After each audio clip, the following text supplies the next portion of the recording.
ভাই জমি বেচা দিছি, বুকটা বার হয়ে আছে।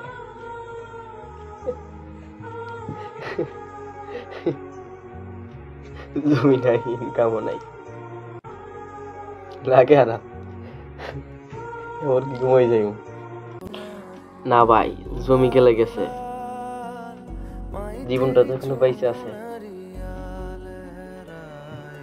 স্বপ্নটা তো এখনো পাইছে আছে ভাই। ভাই ভালো কোনো ক্যামেরা নাই, ভালো কোনো মোবাইল নাই, ভালো কোনো আলো নাই, তারপর আমি ইউটিউব করবো, কারণ এটা আমার স্বপ্ন। আমি এখন ইউটিউব শুরু করছি, তুমি কবে শুরু করবা? লেগে থাকো, ইনশাল্লাহ এক সময় না এক সময় সফল হবে। रंग तेरी रीत का, रंग तेरी प्रीत का।